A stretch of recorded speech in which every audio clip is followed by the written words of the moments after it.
Hello and a warm welcome. I am Peter and this is a very windy Amsterdam.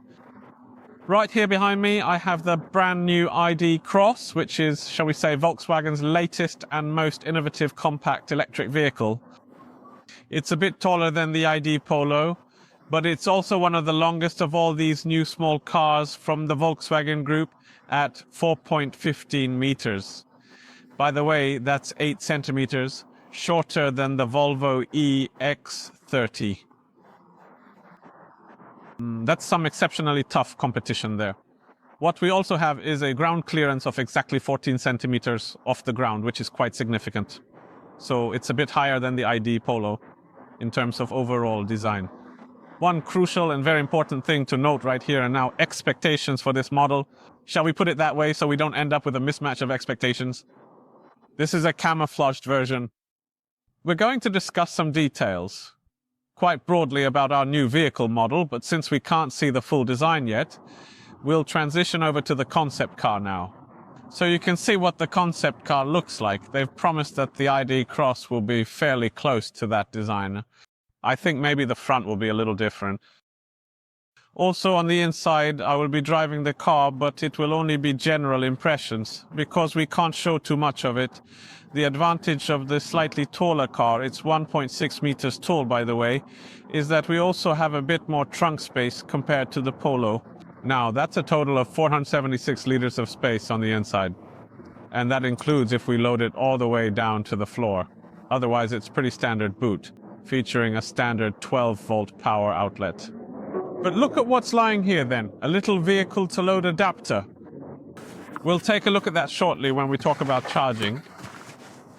If we fold down the rear seats out, which you can easily do, then we have just under 1350 liters of space. The towing capacity is 1200 kilos for the version with the larger battery and 500 kilos for the version with the smaller battery. Speaking of batteries and drivetrain, we get it in 3 variants. We have one with 85 kilowatt motor power on the front wheel drive.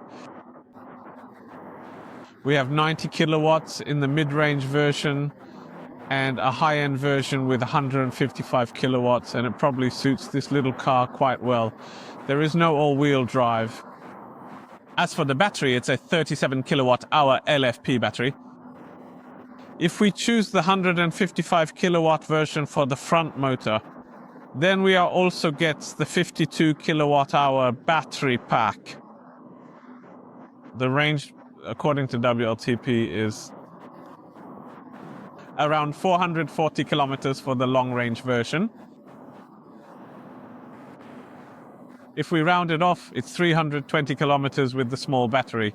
That one might be tough to sell in the Nordics, but it's going to be the entry-level version anyway. Now we're going to talk about charging. It actually has a frunk. It's 22 liters. Now, charging, we can charge the large battery in 24 minutes and the small battery in 27 minutes respectively. Look what we have here. It's a vehicle-to-load power adapter, which these cars, along with all future Volkswagen cars, are now fully equipped to support. We plug that in, and then we get 3.7 kilowatts from our outlet. Unfortunately, there isn't an outlet like this in the back of the car. A little bit sad, honestly, 11 kilowatts AC. Let's get back to DC charging now. 90 kilowatts when we charge DC on the small battery, and 105 kilowatts when we charge DC on the large battery. Previously, they talked about 130 kilowatts, but now they've flattened the curve instead, so it's 105 kilowatts max. The charging time for the large battery is about the same, 23 to 24 minutes. Now, my friends, it's time to drive the ID.Cross. This segment is presented in collaboration with Facebox, a Swedish charging box with automatic load balancing and minimalist design, as well as cam power for reliable and easy-to-use fast chargers for electric cars, trucks and boats. Macrant is your dedicated full-service provider with Sweden's largest Apple warehouse. And now I've taken a turn, moving from the highway down to a 50-kilometer road, and we're driving slowly but surely through Amsterdam, heading towards, I think it's the beach. It's always the beach in this city. It's the only thing they have to offer. Naturally, the ID.Cross should, of course, primarily be compared directly with the ID.Polo. The question is, do we want a slightly lower small car from the Volkswagen lineup, or would we prefer a slightly higher car instead? And the answer, if I'm sitting in this one, is of course that we want a slightly higher one. We like SUVs, of course, right? But if we start with the general feeling of getting into the car, driving pleasure in everyday life, because this is an everyday car.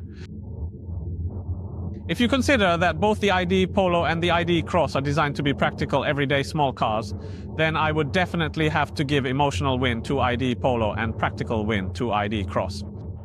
It's partly the same feeling. For being an SUV, it's not that soft and it's not bouncy.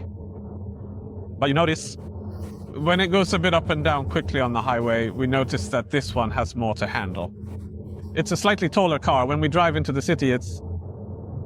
There I hit a manhole cover. It slowly rolled over it without even noticing. Now we encounter a small speed bump, and the car simply snakes or glides over it almost without continuing to squat down at all. Or, for that matter, when navigating through corners, it handles them without leaning or swaying in that direction. So it provides that classic familiar Volkswagen feeling, where there is absolutely nothing hard or stiff about the ride quality at all. Even when we drive over sharp edges, it feels like it just gets a slight jolt in the back. But at the same time, it doesn't get soft on us after we hit a bump. So that's a distinctly classic Volkswagen feeling there. They've managed to successfully carry that specific essence from the Polo up to the Cross, even though it's sitting quite a bit higher. But we don't quite get the same vibrant happy pill feeling as the Polo has. And that's exactly how it should be. It should also be mentioned that they have a Polo GTI getting ready for release. It's hard to judge the quietness. We've been driving on perfect Dutch asphalt. There isn't much road noise coming into the cockpit. In addition to all of those features, we have the same, significantly more contemporary setup. We can't see the interior of this car. I can say that it reminds me of the ID.Polo. We have our lovely steering wheel with our steering wheel buttons. And if the steering wheel felt a bit too big in the ID.Polo, visually speaking. We're comparing a lot with ID.Polo in this video. There were no problems with the steering wheel, but since we have a bit more space in the ID.Cross, it just feels better visually speaking. We have our ADAS systems. Easily accessible nowadays. Just turn off lane assist, overpass warning, keep your eyes on the road. Thanks for that. Otherwise, we recognize the interface. It's a bit more updated and modern. We have our driver's display. Thanks for that. We have already looked at it with the Polo. I still want to mention it, though, that we are getting something that is much more modern. And if we look at the new ID cars compared to what it was before, actually, it's going back as well. It's both more modern, but also a return to how we want the cars to be with a driver's display. In addition, there's a bit of retro inspiration in the system as well. But we'll take a look at that later when we review the system as a whole and the interior is finished. We have one pedal mode, which I'm using now. In that mode, we can also... I said whether we want standard or strong.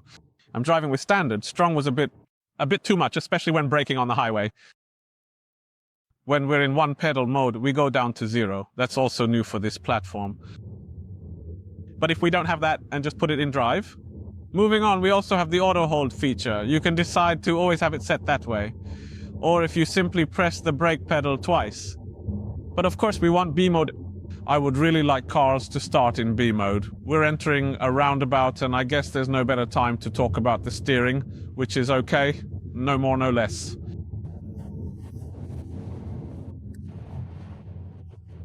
But it handles bumps well. It gets the job done. We shouldn't forget that this is the car we use more than anything else to get from A to B in our daily lives.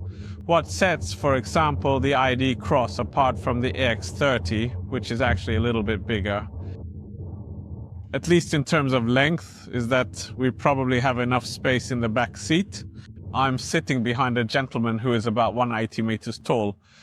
I stand at about 1.6 meters in height, and I wouldn't exactly call myself slim either. And sure, my knees do hit the seat back right here, but you can definitely sit here quite normally for a couple of hours. However, I do not think I would want to sit back here all the way back to Wolfsburg. For that, you simply need bigger cars. For example, the ID.4. But absolutely, and of course, the panoramic roof helps. Even if the camouflage makes it so you can't really see anything out, there's a lot of headroom. No, actually there isn't. I'd say about 2 hand widths roughly, but it is all quite workable. And with that, we are now finished here in Amsterdam. The car will not be manufactured here. Instead, it will be produced over in Pamplona, in the Catalonian area of Navarra, Spain.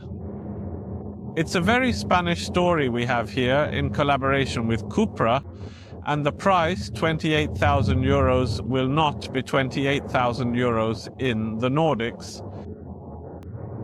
It's a German price point. We have higher VAT in the Nordics, also higher standard, for example, a heat pump.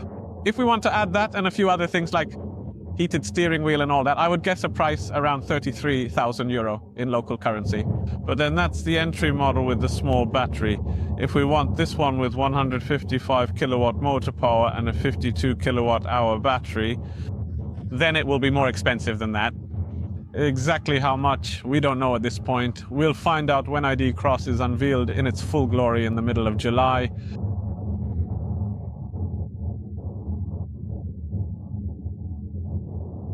Maybe at the end of the year, maybe at the beginning of next year. We'll see. We will return our attention to the ID.Cross, as well as the ID.Polo and GTI models. They will be shown during the coming month, so we'll see what it really looks like from the outside and also in terms of interior design. So subscribe if you haven't already, and I'll see you in the next one. Give a thumbs up. Bye.